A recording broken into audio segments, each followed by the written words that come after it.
This is Angela Huffmon with Straight Talk About Management, and today I'm going to give you 5 common employee complaints. I believe that we can learn from our employees' comments so that we can be more effective.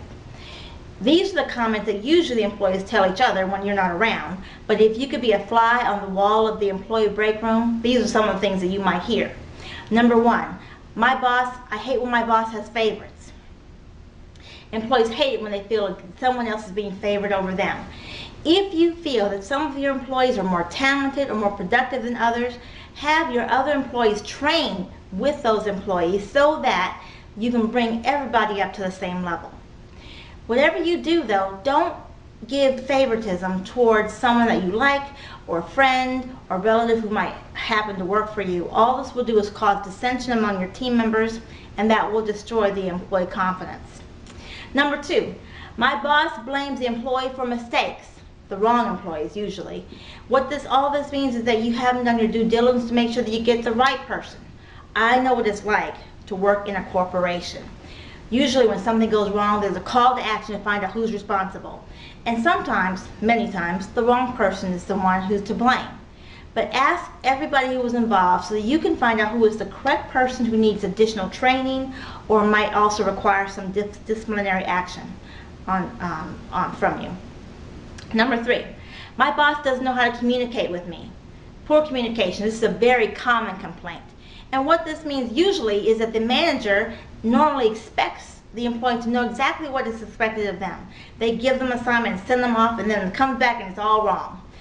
What this means is all you should do is give the employee step-by-step instructions as far as what it is that you want and what you expect from them.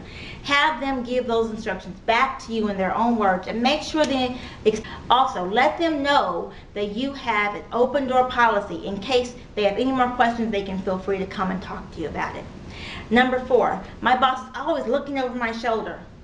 This says that you are micromanaging them. When you're micromanaging, you're always looking over their shoulder, constantly coming back to them, asking them, where are we? What's the progress of the project? Are we going to meet the deadlines? This is sending a very clear message that you don't trust them. That's the message that they're getting. And if you don't trust them, there may be some problems with maybe you need to increase the training level so you can feel more confident in that employee when you give them an assignment. Then, once you give them that adequate training, send them off, give them some progress dates so that you can come back, they can come back to you, you can check to make sure the progress is on track, it's going to meet the deadline, and send them off again. They will start to build their confidence, and your trust level in the relationship will begin to build, and you have a better relationship with your employees. Number 5, the last common complaint. My boss never explains why we're doing certain projects. When a project comes to your department, instead of just giving it out and telling them to go do it, explain to them how that project fits in directly with what your company does, your company's products or services. This will help them know that that project directly fits in with what the company's bottom line, the company's visions, and the company's goals. All they want is leadership. The employee wants management, but they also want leadership from you. You give them that vision, you'll have a much happier employee base.